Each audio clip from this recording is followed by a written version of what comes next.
Inspiring. Informative. And entertaining. Welcome to Radio Talk, podcastnya RRI Pekanbaru. Hai Radio People, bertemu lagi di Radio Talk. Saatnya kamu berbicara di podcastnya RRI Pekanbaru. Nah, senang sekali pada hari ini ya, Rani tidak sendiri karena ada tamu spesial yang sudah ada di samping Rani untuk membahas seputar peran wanita, bagaimana mungkin perkembangan wanita saat ini dan apa sih sebenarnya yang harus dilakukan oleh seorang wanita yang tangguh itu seperti apa ya. Kita sudah bersama dengan kakak lah kalau bisa dibilang ya, Kakak Ade Hartati Rahmat. Hai Kak Ade, selamat kembali lagi di RRI. Oke, hai juga. Apa Selamat kabarnya pagi. nih? Assalamuamualaikum warahmatullahi wabarakatuh. Alhamdulillah kabar sehat. Sehat Kak Sehat. Ade ya, semakin sehat, semakin muda kayaknya Kak Ade saat Amin. ini ya. Amin. Kak Ade, kalau boleh tahu ini kegiatannya apa sih Kak Ade? Sehari-hari sejak tidak lagi di DPRD karena kan di DPRD itu sebenarnya kan jabatan yang diamanahkan oleh masyarakat dan diakui oleh negara ya. Mm-mm. Tapi sebagai salah satu politisi tentu legasi sosial itu harus tetap kita jaga bagaimanapun kan politik itu juga berangkat dari kepercayaan sosial yang diberikan oleh masyarakat. Mm-mm. Jadi masih tetap aktif untuk Masyarakat? untuk masyarakat, kemudian juga ya mencoba memberikan buah pikir Mm-mm. kepada pemerintah, pengambil kebijakan. Nah, sehingga hal-hal seperti itu kita harapkan bisa membantu bagaimana Pekanbaru dan Riau ke depan akan lebih baik lagi. Oke, mungkin Radio People sudah tidak asing lagi ya dengan sosok dari Kak Ade ini. Kak Ade ini adalah tokoh masyarakat, bisa ya sudah beberapa periode juga di DPRD Provinsi Riau, pernah juga mencalonkan ya sebagai Calon wakil wali calon kota. wakil wali kota Pekanbaru ya. Tapi mungkin ini belum saatnya Iya, mungkin ya Kak iya. Ade ya, mungkin ada di next Iya, nanti. iya. Nah kalau Insya untuk Allah. di DPRD berapa periode sih Kak Ade? Saya memulai karir politik itu tahun 2009. 2009. 2009 itu awalnya di DPRD Kota. Mm-mm. Di DPRD Kota, kemudian 2014 itu naik kelas menjadi anggota DPRD Provinsi, Mm-mm. 2 periode, dan kemarin di 2024 saya dicalonkan oleh Gerindra dan Partai Amanat Nasional untuk menjadi calon wakil wali kota mendampingi Pak Muflihun. Oke ya. Tapi memang sekarang memang dedikasi untuk masyarakat masih terus berjalan ini ya Kak Ade Harus ya. terus. Jadi tidak hanya mewakili sebagai wakil rakyat di DPRD, tapi bagaimana juga menyuarakan suara masyarakat sebagai salah satu komponen dari masyarakat gitu. Mungkin suara kita harus memiliki nilai ya, sehingga bisa lebih didengar oleh pemerintah dan pengambil kebijakan. Oke. Kak Ade kan sudah dari tahun 2009 terjun ke dunia politik. Yang pastinya ini peran wanita seperti apa mungkin Kak Ade melihat peran wanita dunia politik ini Kak Ade? Kalau peran wanita di dunia politik praktis, pertama kita bicara perempuan yang terlibat langsung dengan partai politik dan dia mampu menjadi anggota legislatif ya. Itu memang kita lihat semakin kesini itu semakin sedikit. 2014 itu DPRD Provinsi Riau itu pernah mendapatkan penghargaan dari Kaukus Perempuan Parlemen Republik Indonesia sebagai salah satu lembaga legislatif yang memiliki anggota parlemen perempuan terbanyak se-Indonesia. Wow, tahun 2014. 2014. Oke. Nah, semakin kesini semakin berkurang. Nah, kita melihat ini salah satu persoalan buat perempuan karena memang semakin tahun itu perempuan yang mampu bertahan di DPRD itu semakin sedikit. Nah, ini kita harapkan menjadi perhatian buat kita semua, bagaimana perempuan itu tetap bisa survive di dunia politik, tidak hanya di partai politik tapi juga di lembaga legislatifnya, sehingga mereka mampu menyuarakan kondisi real dari perempuan, karena yang tahu perempuan itu perempuan. Nah, hal seperti itu. Oke, dari awalnya kenapa sih Kak Ade ini apa namanya ya terjun ke dunia politik? Kenapa mungkin memilih dunia politik? Karena kan seorang perempuan kan pasti banyak ya tanggung jawab di Iya, keluarga, iya. ya belum lagi dari keluarga, mungkin dari orang tua, suami, anak. Nah, ini Iya. kenapa Kak Ade memilih ke dunia politik nih Kak Ade? Saya pernah baca buku, itu ditulis oleh seorang penulis dari Mesir, Nawal El-Saadawi. Jadi dia menyampaikan begini, perempuan dimanapun, walaupun status sosial, status ekonomi nggak tergantung itu tetap memiliki 2 beban dalam hidupnya. Satu beban itu yang namanya kereta rumah tangga. Satu beban lagi adalah kereta kehidupan sosialnya. Nah, kehidupan sosial ini di situ ada karir, ada apa namanya pekerjaan dan segala macam. Nah, sementara kehidupan rumah tangga ini nggak bisa dilepas gitu. Perempuan berkarir nggak terlepas dari kehidupan rumah tangganya, dari apa namanya rumah tangga. Sehebat apapun dia berkarir, dia tetap harus memikirkan bagaimana rumah tangga ini bisa berjalan. Nah, dari sana saya melihat bahwa persoalan perempuan akan sangat kompleks jika tidak ada perempuan yang berani maju untuk menyuarakan kebutuhan real perempuan. Jadi tanda kutip nih, menyuarakan kebutuhan real perempuan, karena yang tahu kebutuhan dan persoalan perempuan itu perempuan. Iya kan? Nah, maka dari situ saya melihat bahwa harus ada perempuan yang berani maju bertarung di dunia politik. Nah, akhirnya 2009 waktu itu saya masih berstatus sebagai dosen luar biasa di salah satu universitas. Saya mundur, kemudian saya ikut pemilu legislatif dan kebetulan regulasinya mendukung, undang-undang itu mendukung. Karena di 2009 itu pemberlakuan pertama suara terbanyak itu pertama kali. Nah, saya melihat bahwa regulasi ini mendukung perempuan untuk bisa menang dalam berpolitik gitu. Nah, saya maju, kemudian bertarung dan alhamdulillah betul menang, mendapatkan suara terbanyak dan mengantarkan saya pertama kali sebagai anggota DPRD Kota Pekanbaru. Nah, di sana saya berkiprah selama hampir 5 tahun.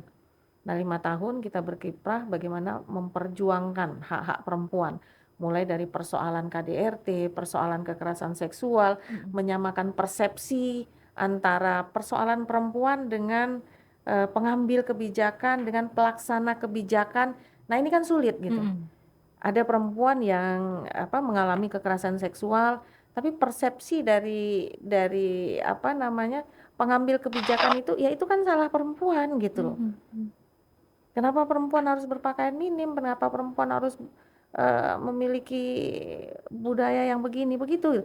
Nah, ini kan persepsi yang harus kita samakan dulu. Nah, ini berat. Belum lagi meminta komitmen dari pengambil kebijakan pemerintah bahwa ada loh perempuan ini korban kekerasan seksual, KDRT, korban kekerasan ekonomi, pendidikannya nggak tamat, angka putus sekolah tinggi terhadap perempuan. Nah, itu jangan disalahkan perempuannya gitu. Jangan disalahkan perempuannya gitu. Sekarang bagaimana kita bersama-sama memberikan edukasi kepada perempuan bahwa perempuan itu harus mampu berdiri di kakinya sendiri. Nah, itu dimulai dari mana? Dari rumah. Maka persoalannya sekarang harus ada penguatan rumah, terutama khusus dengan perempuannya, ibunya dulu gitu loh. Ini jangan dilepas. Nah, ini selaras dengan yang apa disampaikan oleh Soekarno dalam bukunya Sarinah. Mengurus negara, mengurus perempuan gitu loh. Jadi jangan mengurus negara menyalahkan perempuan gitu. Negara nggak maju, perempuannya salah. Perempuan kena KDRT, perempuannya salah. Perempuan putus sekolah, perempuannya salah. Jadi mengurus negara, mengurus perempuan. Mengurus negara bukan menyalahkan perempuan. Dalam artian tonggaknya itu adalah tonggaknya perempuan. Rasulullah bilang gitu, negara yang baik itu tergantung dari perempuannya gitu. Nah, makanya membangun perempuan ini menjadi sesuatu yang sangat sakral dan penting gitu. Nah, menyamakan persepsi ini sulit gitu. Karena seringkali dunia di luar perempuan itu terlalu maskulin buat perempuan. Nggak mau capek mikirin terkait dengan perempuan. Padahal kan bukan perempuan secara kondisi perbedaan gendernya yang kita bincangkan gitu, tapi kesetaraannya gitu. Bagaimana angka putus sekolah perempuan itu bisa ditekan, kemudian bagaimana perempuan itu bisa minimal tamat SMA atau SMK, kemudian mendapatkan pekerjaan ini dijamin oleh pemerintah, sehingga dia nanti ketika berkeluarga dia memiliki kemampuan ekonomi untuk Iya. berdiri sendiri di kakinya, dan itu kan juga membantu rumah tangga, membantu juga suami Iya, gitu loh, benar. juga membantu anak-anaknya untuk bisa sekolah dan segala macam gitu. Atau perempuan tamat SMA SMK itu dijamin untuk bisa memiliki usaha kecil menengah. Nah ini kan persepsi yang harus kita sampaikan terus-menerus ke pengambil kebijakan gitu. Oke. Tapi Kak Ade, bagaimana mungkin ya ini kan suara perempuan berarti kan ini harus didengar. Nah, bagaimana Kak Ade memposisikan agar suara perempuan itu bisa didengar dan diperhatikan begitu? Nah saya melihat kan sebenarnya secara terstruktur, mulai dari pusat sampai ke daerah, ruang untuk perempuan itu sudah diberikan lah, walaupun tidak maksimal. Contoh, dimulai dari desa, kelurahan itu ada yang namanya musrenbang, musyawarah pembangunan ya, mulai dari desa, kelurahan itu ya sedikit banyak sudah melibatkan perempuan, tapi belum memberi ruang bagi persoalan perempuan ya, memberi ruang bagi persoalan perempuan untuk bisa mendapatkan prioritas. Sudah ada belum perempuan dalam musrenbang kelurahan? Sudah diundang. Tapi apakah persoalan perempuan itu sudah diberi ruang, diberi prioritas untuk dicarikan solusinya? Belum. Contoh gini, di musrenbang itu saya mengamati nih, hampir 15 tahun saya mengikuti musrenbang, mulai dari kelurahan, kecamatan sampai kota. Itu hanya bicara pembangunan fisik. Oke. Pembangunan fisik yang sifatnya proyek gitu loh, project. Nah, project itu keuntungannya bisa dihitung 10%, 15%, ya tergantung mereka lah yang melaksanakannya seperti apa. Itu kan sudah jadi rahasia umum ya. Jarang sekali perencanaan pembangunan itu bicara berapa angka putus sekolah di setiap RW. Berapa angka putus sekolah perempuan di setiap RW. Berapa angka ibu melahirkan di usia yang belum layak untuk melahirkan, atau berapa angka menikah dini, kemudian berapa perempuan yang dia sebagai kepala rumah tangga tunggal. Hampir tidak pernah hal ini diungkap secara terstruktur di lingkungan pemerintah, dan ini akan menjadi sebuah persoalan. Sehingga persoalannya apa? Ketika bicara terkait dengan persoalan pendidikan, tidak melibatkan kondisi perempuan, ketik itu akan berkaitan dengan persoalan ekonomi. Ketika bicara persoalan ekonomi, tidak mengetahui kondisi real perempuan, itu akan berkaitan dengan nanti persoalan kekerasan dalam rumah tangga, kekerasan seksual, kemudian lingkungan. Nah, ini akan berkaitan persoalannya. Nah, ujung-ujungnya itu nanti merupakan citra gambaran dari sebuah daerah. Bagaimana amburadulnya sebuah daerah itu kan dilihat dari perempuannya. Betul.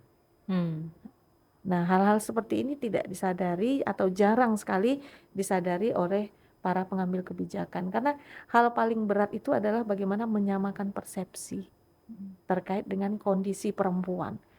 Ngapain sih bicara perempuan lagi, kan udah ada tuh Dinas Pemberdayaan Perempuan, sudah ada BKKBN, nggak sesederhana itu. Berarti sampai sekarang masih menjadi masalah nih Kak Ade? Ya apa ya, kalau saya pikir masih lah. Masih, kalau kita mau jujur dan membuka kondisi real perempuan, itu ya masih belum terselesaikan. Nah, terus kita bilang, oh itu kan ada pemerintah pusatnya, nggak bisa lepas tangan begitu gitu. Kita ini kan pemerintahan otonom, diberi keleluasaan untuk mengambil kebijakan dan kewenangan gitu. Nah, seringkali kan pemerintah kita lempar tangan, ini kewenangan ini kewenangan ini gitu. Nah, jadi nggak pernah selesai persoalannya gitu. Nah, itu baru kita bicara terkait dengan kondisi perempuan. Kak Ade, susah nggak sih menjadi seorang wanita yang berpolitik? Apalagi Kak Ede pernah ingin menjadi seorang wanita yang menjadi seorang pemimpin ya. Tapi mungkin belum kesampaian. Nah, Kak Ade rasanya susah tidak? Sebagai seorang wanita, ngurus rumah tangga, ngurus anak-anak, berpolitik lagi. Bagaimana Kak Ade? Ya apa ya, kami ini kan kita perempuan ini kan kodratnya itu sudah jelas gitu. Kita secara biologis kita bisa hamil, melahirkan dan menyusui ya. Itu kodrat yang nggak boleh kita lepas gitu. Nggak boleh kita lepas. Kita harus tetap memiliki tanggung jawab untuk wilayah ini karena itu kodrat yang diberikan Tuhan. Nah, kemudian dikaitkan dengan pekerjaan kita di luar gitu. Seperti tadi di awal saya bilang bahwa perempuan itu diwajibkan bawa 2 kereta, rumah tangga dan kehidupan sosial. Nah, kita berharap bahwa kita wanita karir nih, boleh dibilang kita wanita karir ini juga mampu membawa kereta rumah tangga, menyeimbangkan jalannya. Pertanyaannya berat, cukup berat. Tapi bisa, harus bisa. Karena apa gitu? Karena masih banyak perempuan-perempuan lain yang membutuhkan kita di luar sana untuk bisa berjuang bagi mereka gitu. Betul. Oke, jadi perempuan tuh harus kuat, harus bisa. Kuat, harus tangguh dan harus bisa. Wah, keren sekali ya. Jadi ini patut kita contoh ya, sosok dari Kak Ade. Karena kalau bisa kalau Rani mengatakan ini wanita serba bisa ya.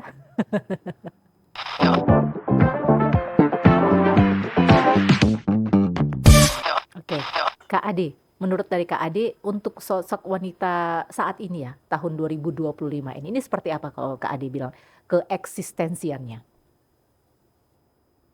Nih ada fenomena ya, ada fenomena baru nih dalam kehidupan perempuan gitu. Berkaitan dengan perkembangan teknologi ya, berkaitan dengan perkembangan teknologi. Sebenarnya nggak salah gitu buat kita kaum perempuan itu untuk eksis di kehidupan gitu, di kehidupan. Namun memang tetap harus berpegang pada akar budaya dan norma yang ada sehingga tidak tidak mencerabut, tidak lari dari kondisi yang ada. Jadi artinya teknologi ini tidak malah memanipulasi perempuan. Memanipulasi itu apa artinya? Tidak malah perempuan itu termanipulasi oleh teknologi, media-media sosial gitu. Dia tetap harus menampilkan kehidupan nyatanya sehingga dia tidak lari dari sana dan kehidupan rumahnya ini tidak Terbengkalai. tidak terbengkalai. Nah, ini fenomena yang kita lihat sekarang. Itu salah? Enggak salah. Karena salah satu kehidupan perempuan mungkin perlu membahagiakan diri ya, setelah lelah mungkin mengurus rumah tangga. Namun itu tadi jangan sampai tercerabut dari akar budaya rumah gitu. Akar budaya rumah gitu. Karena kita kan sebagai orang timur itu tetap mengedepankan budaya dan norma yang ada gitu. Nah, itu yang saya lihat dari kehidupan perempuan sejauh ini. Tapi sejauh ini saya lihat perempuan sudah mulai memiliki keberanian untuk bersuara atau menyuarakan kondisi-kondisi real yang ada, dibantu juga dengan teknologi gitu. Sekarang gampang memviralkan memviralkan segala sesuatu. Nah, cuman sekarang bagaimana suara-suara dari perempuan itu terlembagakan untuk diperjuangkan. Nah, ini yang paling penting gitu. Nah, perempuan harus tahu arahnya gitu. Jadi jangan sampai nabur umpan tapi kita nggak tahu berapa yang kita hasilkan gitu loh, apa yang kita hasilkan ya. Nah, kita tentu harus juga memahami bagaimana suara yang kita sampaikan itu didengar dan mampu kita perjuangkan gitu. Sehingga nggak hanya menyuarakan sesuatu yang tanpa makna, tanpa value, tanpa nilai, tapi ada sesuatu yang memang harus kita perjuangkan dan itu bernilai ke depannya bagi mungkin generasi selanjutnya. Harus ada hasil lah. Harus begitu ada ya, hasil, harus ada Tapi hasil. apa yang menjadi concern Kak Ade saat ini? Terutama mungkin di kita sebagai dunia perempuan begitu. Iya. Masih tetap pendidikan. Karena latar belakang sebagai seorang akademisi ya, masih tetap konsen di bidang pendidikan, terutama kondisi-kondisi persoalan-persoalan pendidikan yang berkaitan dengan perempuan gitu. Salah satu contoh beberapa waktu yang lalu saya itu mendapatkan apa namanya fakta bahwa ada seorang ibu anaknya sudah apa namanya lolos di salah satu universitas, tapi terkendala oleh uang UKT. Karena UKT itu kan ada UKT tinggi, menengah, dan rendah gitu ya. Nah ini fakta yang saya lihat banyak perempuan mengalami ini gitu. Dan saya bilang nggak boleh menyerah gitu. Karena setiap kebijakan itu pasti ada solusinya gitu. Nah ini yang kadang kita kan banyak perempuan pasrah. Saya mau nyekolahkan anak tapi nggak punya uang, akhirnya pasrah. Nah harus ada kesadaran bersama, kesadaran kolektif dari perempuan untuk membangun jejaring saling peduli terkait kondisi perempuan gitu. Karena kondisi perempuan itu berkaitan juga dengan persoalan rumah gitu. Anak mau sekolah, anak nggak bisa berobat dan lain sebagainya. Nah hal ini yang mungkin masih menjadi concern saya, karena buat saya pendidikan itu satu-satunya jalan untuk bagaimana memajukan semua hal. Nah maka saya concern bagaimana anak-anak Riau, minimal anak-anak di Riau ini bisa sekolah setinggi-tingginya tanpa mengalami persoalan biaya gitu loh. Dengan kondisi Riau yang kaya, kemudian juga banyak perusahaan-perusahaan besar, masih ada anak Riau yang nggak bisa sekolah. Saya bilang itu nggak masuk akal, itu nggak bisa diterima. Jadi saya bilang nggak boleh begitu gitu. Ini kita harus bersama membangun kepedulian gitu. Apalagi kalau itu menimpa anak-anak Riau. Nah jadi saya masih concern di situ. Baik. Berarti Kak Ade masih turun-turun juga ke masyarakat, masih untuk turun, mendengarkan aspirasi dari mereka. masih turun. Makanya tadi di awal saya bilang bahwa anggota DPRD itu legalitas yang diberikan negara. Tapi legalitas yang diberikan masyarakat kepada saya itu kan masih belum berkurang. Iya kan? Nah ini yang harus terus dipertanggungjawabkan sepanjang hidup saya gitu. Karena apa? Ya inilah bakti saya kepada masyarakat, walaupun tidak lagi di DPRD tapi tetap harus mampu menyuarakan dan mencarikan solusi. Karena mungkin suara saya itu masih punya nilai untuk berjuang lebih dibanding mungkin suara-suara yang diberikan masyarakat kepada kita gitu. Tapi apa menurut pandangan Kak Ade dengan kesetaraan gender nih Kak Ade? Ya kesetaraan gender ini memang harus hati-hati gitu. Kadang ada konsep yang berpikiran bahwa kesetaraan gender itu kita harus sama dengan laki-laki gitu. Laki-laki bisa ini, kita juga bisa ini. Laki-laki bisa begitu, kita juga bisa begitu. Laki-laki pulang malam, kita juga bisa pulang malam gitu. Nah ini kan kesetaraan gender harus, kalau di budaya kita, di agama kita itu masih harus melihat batasan tertentu. Artinya begini, ketika laki-laki itu bisa pulang dini hari, kita juga bisa sebenarnya. Tapi bisanya itu tentu dalam batasan tertentu. Keluarga di rumah sudah tahu kenapa kita keluar, kemudian persoalannya apa kita keluar, dan dengan siapa kita keluar. Nah itu kan keluarga di rumah harus tahu. Nah ini batasan yang saya maksud itu. Berbeda dengan laki-laki, mungkin laki-laki dia keluar rumah kan nggak perlu lapor, nggak perlu apa, itu bisa. Nah jadi kesetaraan gender itu tidak harus sama, tapi bagaimana perempuan dan laki-laki itu mau berbagi peran, Contoh kita ibu di rumah ada anak, ya kalau kita capek juga suami maulah bantu untuk jagain anak gitu loh. Kasih Kalau makan ya ya. nyuapin gitu loh. Kalau kita capek ya suami mau dong bantu sedikit ngelihat piring kotor, mau dong bantu nyuciin piring. Nah sebenarnya berbagi peran. Jadi kesetaraan itu kita berdua menyadari untuk mau saling berbagi peran gitu. Bukan kita berdua menyadari kesetaraan itu sebagai sebuah ego yang harus kita masing-masing menangkan, karena kesetaraan itu bukan berlomba gitu. Tapi bagaimana kita menyadari kita ini mampu berbagi peran. Itu di tingkat domestik di rumah. Nah, kalau di tempat pekerjaan bagaimana gitu.